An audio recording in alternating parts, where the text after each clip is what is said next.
The radio crackles.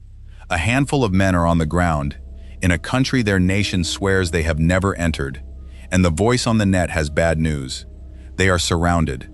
A North Vietnamese force has closed a ring around them and there is no way out.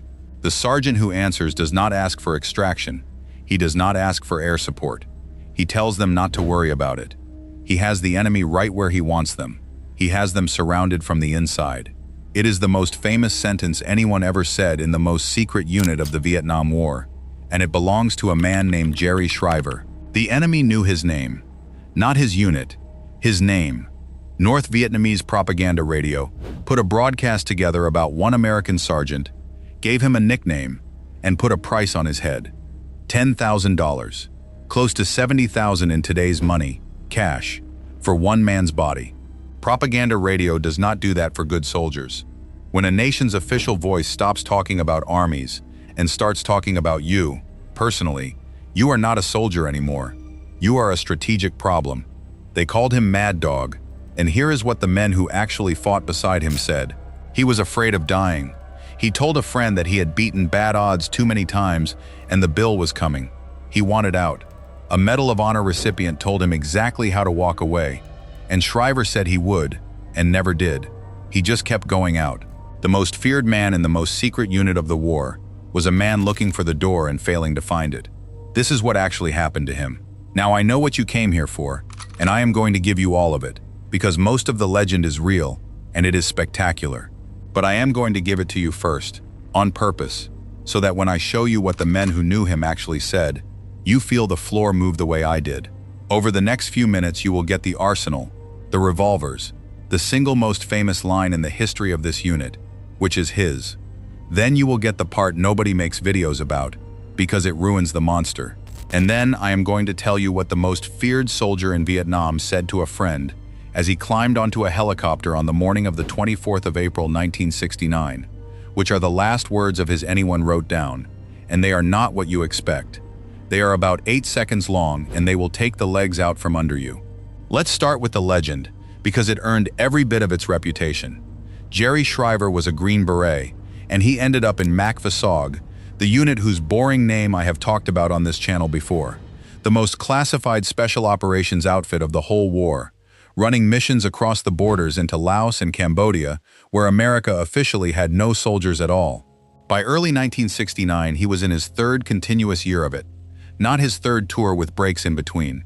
His third year, continuously, in the most dangerous work available on the planet. And he was, by every account, extraordinary at it. Tall, blonde, thin, with pale blue eyes that people who met him never forgot. One captain who worked with him said there was no soul in those eyes. No emotion, just eyes. A sergeant first class who saw him kitted out for a mission thought he looked like something out of a film, years before that film existed. Another Medal of Honor recipient called him the ultimate lone warrior. The arsenal is the part everyone repeats, and it is true. He went out carrying a sawed-off shotgun or a silenced submachine gun, pistols, knives, grenades, hung all over him. One captain found him before an insertion into the demilitarized zone with 5 or 6 .38 revolvers on his body and offered him a proper rifle instead, a CAR-15 or an M16. Shriver turned it down. His reasoning, more or less, was that long guns get you into trouble, and that if he ever needed more firepower than what he was already carrying, then he was in serious trouble anyway, and the rifle was not going to save him. That is not bravado. That is a man who has thought very carefully about exactly how his death is likely to arrive. Then there is the rifle story, which is my favorite, because it tells you what was going on in his head when he was supposed to be resting. On leave in 1968, his one real interest was tracking down a particular lever-action rifle, a Marlin in 444. Think about that. A man gets a break from the secret war and spends it hunting for a hunting rifle. And when he found one, he bought it, and then he mailed it back to SOG so he could take it into Cambodia and use it to blow up bunkers. It is very likely the only lever-action rifle used in the Vietnam War, and he brought it there on purpose, from a shopping trip. And then there is that line from the top of this video, the one about having them surrounded from the inside. It is worth hearing again now that you know the man was carrying 6 revolvers and a shotgun, because it stops being a wisecrack. He was not performing. That was a genuine assessment from someone who had decided long ago that being outnumbered was the normal condition of his working life. And that is the man on the recruiting poster of your imagination. And when he had finished an operation, instead of resting, he would go out again with somebody else's team. He once promised to take leave and instead sneaked into another camp so he could get back out into the field with a different unit. One of the men who served with him summed it up simply. He lived for the game. It was the only thing he lived for. Hold on to that sentence, because everyone quotes it as the punchline. It is actually the diagnosis. Because here is what the same men, the ones who loved him, also said, and it is the part the internet leaves out because it wrecks the story it wants to tell. He was afraid. He told a fellow Green Beret, a man named Hernandez, that he feared death and that he did not believe he was going to live much longer. He had cheated bad odds too many times, and he felt something terrible coming toward him. This is not a man who had transcended fear. This is a man who was living inside it, doing arithmetic on his own life and not liking the answer. And Fred Zabatoski, who had earned the Medal of Honor and knew exactly what this war did to people, saw it plainly. Jerry wanted to quit, genuinely wanted to. So Zabatoski asked him the obvious question. Why not simply tell them you want out, that you do not want to run any more missions? And Shriver said he would. He agreed. And then he did not do it. He just kept going out, again and again, until the thing he was afraid of finally came and got him. Sit with that, because it is the whole video. The man had the exit. He was told where the door was, by someone he respected, who would have backed him. He said yes, and he could not walk through it. And look at the rest of it again through that lens, because it all changes color. By his third continuous year, he was tormented and antisocial. He was drinking heavily. He was not sleeping. And it was said that when he did sleep, he kept his silenced submachine gun under his pillow. That is not a legend detail. That is a man in a state most of us would recognize instantly if he were sitting in front of us today. The refusal to take leave, the sneaking off to go out with other teams, the compulsion to be out there rather than back here, the 6 revolvers, the constant preparation for the worst possible second, all of it. He lived for the game, because the game was the only place left where the fear made sense. The mad dog was not a choice he made. It was a cage he was in. And it is worth asking why the door was so impossible to walk through, because the answer is uglier than cowardice or bravado. Consider what Jerry Shriver actually was by 1969. He was one of the most skilled men alive at the specific job of going into enemy sanctuaries with a handful of men and coming back out, which means every time he went out, some other men came back who might not have. The teams wanted him. Commanders wanted him on the manifest. His presence on an operation genuinely changed who lived. Now be the man holding that. You are exhausted. You are drinking. You are not sleeping. You are convinced you are going to die soon. And you know with total certainty that if you stop, the next team goes out without the best man they could have had. That is the trap. The better he was, the more impossible quitting became. Because quitting was not just admitting he was finished. It was a decision about other people. That is why Zabatoski's simple, humane question, just tell them you want out, had no answer. There was no version of that sentence Shriver could say out loud, so he said he would say it later, and then went out again, and again, until later ran out. And I want to be careful here, because I am not going to sit 50 years away and diagnose a man I never met. I am telling you what the people who were there described, in their own accounts, about their friend. What they describe is not a psychopath who loved killing. They describe someone they respected enormously, who was frightened, who was worn down past the point where a person can be repaired, who wanted to stop and could not say the words, and they watched it happen. I am going to ask you for one thing before we go to that morning at Quan Loy, because what comes next is the reason this video exists, and I want it to land on people who have never heard of him. If you think this man deserves better than being remembered as the psycho from the clickbait, then stop right now and subscribe, and leave the word ghost in the comments. That is the only thing that tells the algorithm to carry the real version instead of the cartoon. One tap. Do it now.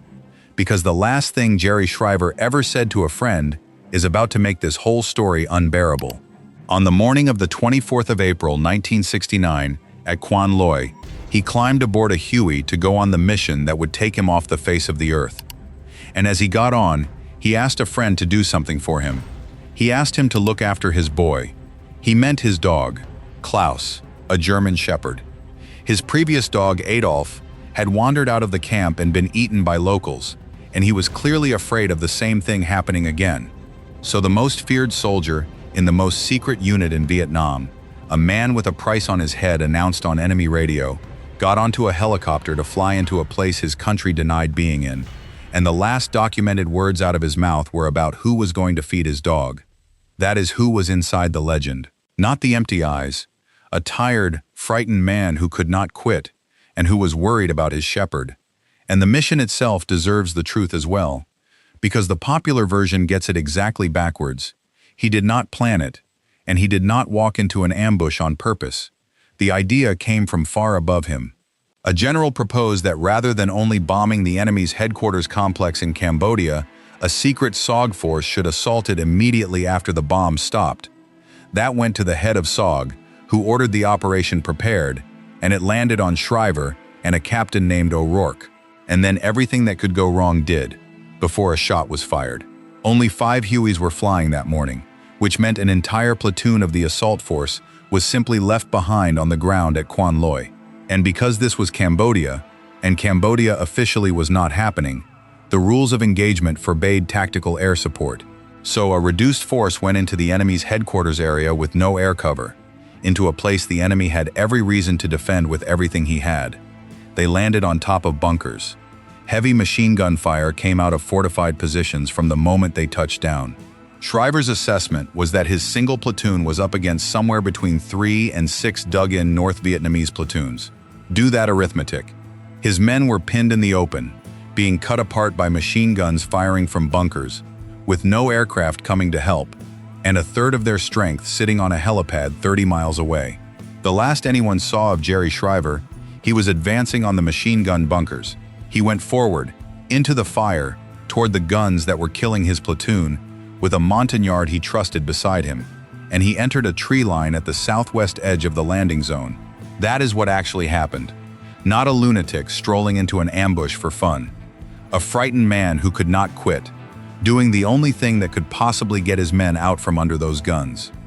A captain named Cahill kept radio contact with him for something like 4 hours. 4 hours.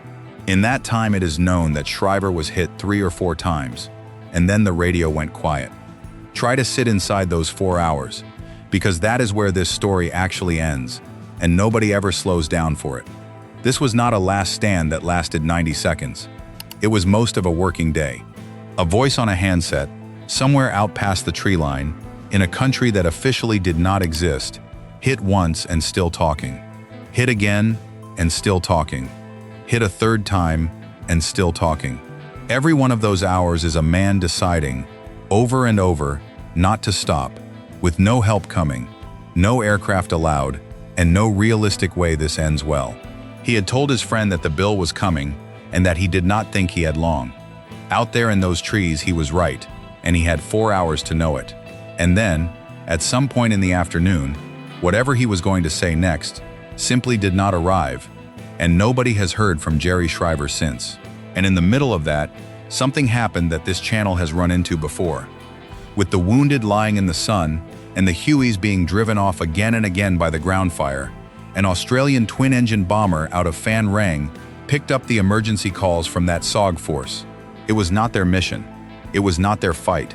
And the request was coming from inside supposedly neutral Cambodia, which meant answering it was a problem all of its own. The crew broke off from their flight plan anyway, came in, and put their bombs onto the enemy positions. If you saw my video about SOG borrowing Australian scouts, you already know that this keeps happening. When the Americans of the Secret War were in the worst trouble of their lives, in places nobody could officially be, it was very often Australians who turned up anyway. But it was not enough, and it came too late for him.